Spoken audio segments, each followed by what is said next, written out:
ایک شہر میں ایک سادہ سا نوجوان رہتا تھا جس کا نام احمد تھا۔ وہ اخبار کے لیے دلچسپ لوگوں پر کہانیاں لکھا کرتا تھا۔ ایک دن احمد کو خبر ملی کہ ایک شخص ایسا ہے جو مکھی جیسی آواز بالکل اصلی نکالتا ہے۔ لوگ اس کی آواز سن کر چونک جاتے تھے اور ہنسنے لگتے تھے۔ احمد اس شخص سے ملنے گیا۔ اس شخص کا نام سلیم تھا۔ سلیم نے بات کرتے کرتے اچانک مکھی کی طرح بھنبھنانا شروع کر دیا۔ آواز اتنی اصلی تھی کہ احمد نے فوراً ہاتھ ہلایا جیسے مکھی اڑانی ہو۔ احمد حیران رہ گیا اور بولا کہ یہ تو واقعی کمال ہے۔ سلیم نے مسکرا کر کہا کہ یہی اس کا ہنر ہے۔ احمد نے سلیم پر ایک کہانی لکھ دی۔ لوگوں نے پڑھا، ہنسے اور کچھ دن تک سلیم مشہور ہو گیا۔ مگر کچھ عرصے بعد لوگ اس آواز کے عادی ہو گئے۔ اب وہی آواز کسی کو خاص نہیں لگتی تھی۔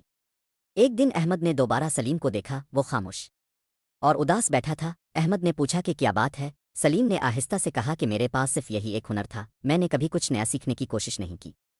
سلیم نے کہا کہ لوگ ہنسے ضرور مگر کسی نے مجھے سنجیدگی سے نہیں لیا۔ احمد اس بات کو سن کر خاموش ہو گیا۔ اسے سمجھ آ گیا کہ صرف نقل و مذاق انسان کو آگے نہیں بڑھاتا، صرف ایک ہنر پر رک جانا انسان کو پیچھے چھوڑ دیتا ہے۔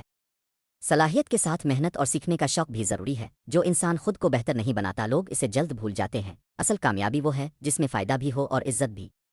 آپ کا ایک لائک اور سبسکرائب مجھے مزید بہتر مواد بنانے کا حوصلہ دیتا ہے۔ ضرور سپورٹ کریں۔